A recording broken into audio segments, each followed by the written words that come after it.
This is Ford Takeaways, sponsored by your Southern Quality Ford dealers. The Falcons beat the Saints in the season finale. That is factually true. Atlanta won, but not really. The Saints got a higher draft pick and a better schedule next year by not winning, and the Falcons cleaned house. After the game, Arthur Blank hugged Raheem Morris and then fired him and GM Terry Fontenot. They are rebooting in Atlanta with no first-round draft pick and major questions at quarterback.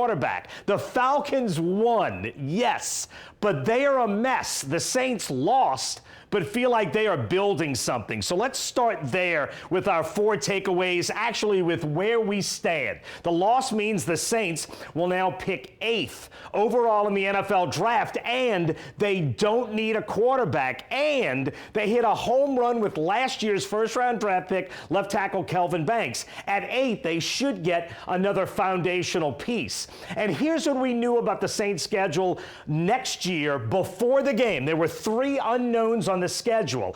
If the Saints had won, they would have played the 49ers, the Chiefs, and the Washington Commanders. Not easy games. Instead, by losing, they will play the Cardinals, the Raiders, and the New York Giants. That is a win. The immediate question, though, for the Saints are those UFAs. Officially, the Saints have 14 unrestricted free agents, but 4 of those are really big question marks. I think Taysom Hill is likely going to retire. A shoulder injury knocked him out of the season finale. He is just physically not the same guy that he has been in the past. Cam Jordan and Demario Davis, though, are. After the finale, both expressed an interest to keep playing, and both expressed their love for the Saints organization, but both said it's ultimately not up to them. Now, personally, I hope both guys are back in black and gold next season. They are 2 of my favorite athletes to cover ever. They're just good people, but I also think it's a good football move. Both were extremely productive this season, and when things were going poorly, they held the locker room together. I think re-signing this duo is a smart play for the Saints. And then there's Alontae Taylor with Kool-Aid McKinstry and Quincy Riley playing on the outsides.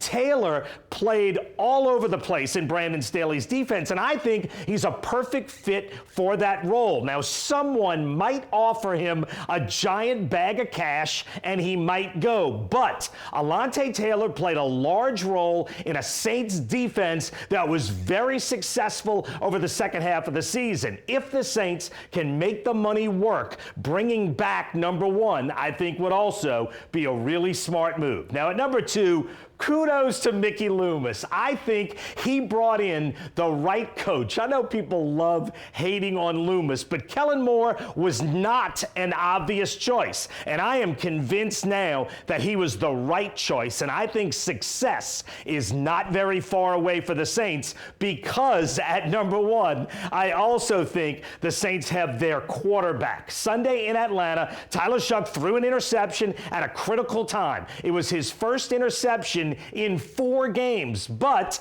he also bounced back to throw a touchdown pass to give the Saints a chance, and he outran Jalen Walker to the pylon for a touchdown, and he made 3 huge ad-lib plays, something he's been surprisingly good at. I think Tyler Shough is the real deal, period. I think the Saints have the right quarterback, the right coach, and I also think they have a bunch of really good pieces in place for next year. And that's my 4 takeaways from the season finale in Atlanta.